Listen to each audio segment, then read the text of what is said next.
Veligonda project వద్ద CM Jagan పర్యటనలో సాక్షాత్తు వైసీపీ దళిత మంత్రికి అవమానం చోటు చేసుకుంది. సీఎం జగన్ పాల్గొన్న సభలో సభా వేదికపై మంత్రి ఆదిమూలపు చంద్రశేఖర్, నియోజకవర్గ వైసీపీ ఇన్ఛార్జి తాటిపత్తి చంద్రశేఖర్కు చోటు దక్కలేదు. సభా వేదికపై కూర్చుందని మంత్రి సురేష్, ఇటు తాటిపత్తి చంద్రశేఖర్ ప్రయత్నించగా అయితే వెంటనే వారిద్దరిని కిందకు వెళ్లాలని సూచించారు. ఆ సీట్లలో సీఎం జగన్ బాబాయ్, ఎంపీ వైవి సుబ్బారెడ్డి, ప్రకాశం జిల్లా పరిషత్ చైర్పర్సన్ బూచేపల్లి వెంకయ్యమ్మకు కేటాయించారు. దీంతో సీఎం జగన్ మాట్లాడినంతసేపు మంత్రి సురేష్, తాటిపత్తి చంద్రశేఖర్ స్టేజి కింద నిలబడి సీఎం ప్రసంగాన్ని విన్నారు. సాక్షాత్తు సీఎం సభలోనే దళితులకు కుర్చీ ఇవ్వరా అంటూ పలువురు దళిత సంఘాల నేతలు మండిపడుతున్నారు.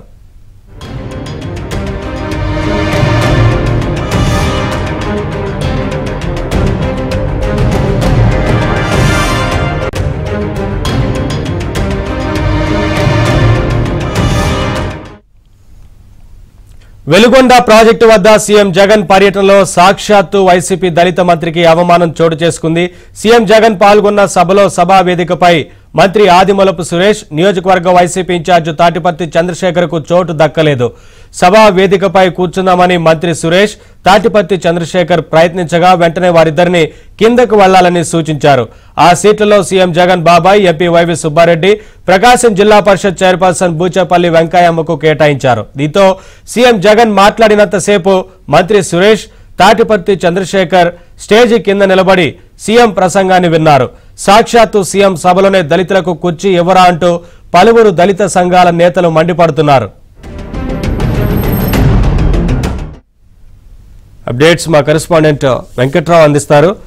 వెంకట్రావు, ఈ చర్య పట్ల దళిత సంఘాల నేతలు ఏమంటున్నారు, ఏంటి అప్డేట్స్?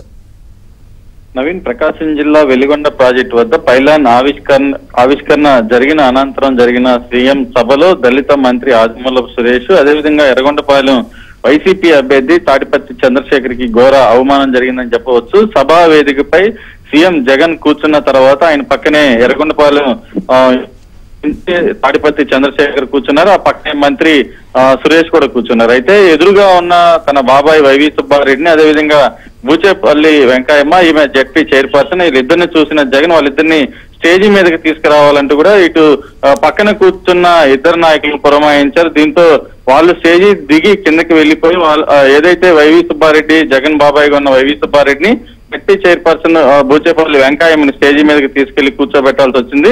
అయితే ఎర్రగొండపాలెం నియోజకవర్గంలో ప్రస్తుతం మంత్రి ఆదిమూలపు సురేష్ ప్రాతినిధ్యం వహిస్తున్నా గానీ ఆయనకి జగన్ సభలో చోటు దక్కకపోవడంపై దళిత సంఘాలు ఆగ్రహం వ్యక్తం చేస్తున్నాయి. నవీన్.